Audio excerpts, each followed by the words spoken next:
Okay. Unique. I am unique in New York. Articulate.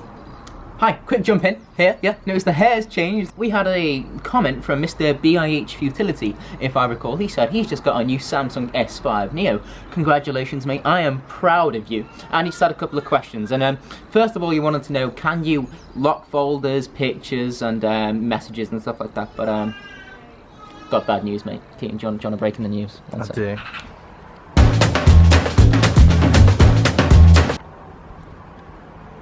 You just can't do it. Right, go on, take that back. I'm no actor. Okay, right, so yeah, basically that feature was only on the S5 and some other models as far as I know, but I know you did some fancy tricks, like you had to swipe down with 2 fingers on the S5 and then you can activate the mode, but no matter what I tried, I searched everywhere, you can't do it on this, so I'm really sorry about that. But you had some questions about the camera. Now, I can tell you a few things about that. Now, first of all, you wanted to know Panorama. Now, Panorama is one of the easier functions to know on the phone. And what isn't so easy is finding the camera app, as I'm finding out. Okay, so if you want to take a Panorama, literally, mode. This is so professional. Panorama. Then all you do is, I'll just go, and I'll show you here. You start, then you just slowly move the camera around like that. And then I'll just finish this off so Keaton doesn't have to. Okay. No, don't pause. Okay. It's just like that. Moving it around just like that. Okay, I'm back. So once you've done a full circle rotation, it will just automatically add it to your library. But look around at everything you've made. Look at that, isn't that just beautiful? Easy. Next thing you wanted to know, HDR. That just means, that stands for high dynamic range, which is just super contrast. It's gonna be crisp, exciting. You know those photos you've seen, it's just like, it's in my face. That's HDR, boy. So if you want to know that, again, just go to mode, HDR. And then you see, it says hold the device steady while taking pictures. That's because it's going to take a little bit longer to process, as you see.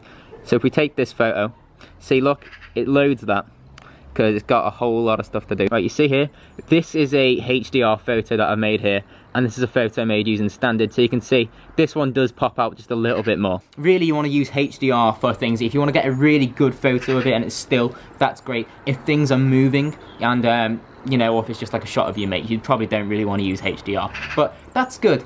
I think that's a perfect balance in between the auto camera and the pro camera, which we'll tell you about now. So we go to mode again. Select the pro camera. Now you've got all this fancy stuff going on here. So this is exposure. So this exposure mode just is how bright you want the picture to be. If you slide, come and get this. So you slide it up, the picture is going to be brighter. Slide it down, the picture is going to be lower. So if you're in things like, if it's a really bright day, you want to be using this lower exposure here. But if it's a super you know, dark evening or something, then use this. It's just going to let in more light so you can get a better photo here for you. But usually 0 is enough, because you know, then it's just auto and it's fine. So ISO is just how much light the camera lets in. See here, you just scroll, the higher you go, the more light it lets in. And that's kind of similar to exposure in that for things like, you know, brighter days, you want to let in less light. So if it's daylight, then you want to be using 100 to 200. If it's nighttime and you're outside and it's dark, 800 to 400. Then for inside stuff and indoor lights, probably 200 to 400, stuff like that. But the general rule of thumb is, the darker it is, the higher you go, the lighter it is, the lower you go. So the white balance is just how the camera works with the color. Now, if the white balance is right, then you'll get an accurate image. So for example here, it's all good. But if you're in some strange lighting and stuff, then what you're taking a photograph of might not actually look like what you're trying to take a photograph of. So for things like cloudy days, here they can just balance it out. Because if your white balance is off, you'll often get a blue or orange tint over it. So here are some very, you know, situational based ones. So if you're in like a very bright room or something, you got a lot of, you know, artificial lighting, this is for that. Fluorescent light. So maybe if you're ever in a fluorescent room, you can do that. I didn't have a fluorescent room in my house, sadly to say. But yeah, cloudy, sunny, so it's very customizable. But again, auto will usually do it fine. It's only if you are going to spend 20 minutes, you know, trying to get the perfect photo that you want to use these things. So to sum that up, sorry, I didn't see much of my face during that. My beautiful hair, it's now red and sort of cherry. But yeah, really, I don't use the pro thing a lot. Sorry, pro cameramen. I know you may be, cameramen or women, you may be a little bit angry at me for that, but hey, it's okay, because I'm a simple guy. I like to just get my auto camera on. Do you know what? Bam. that's enough for me. But Mr. BiH Futility, I hope we've answered your questions, but that's what those things are used for. Sorry you can't lock folds and stuff, anything like that, but hopefully we've given you some camera insight. Keaton, any words of wisdom?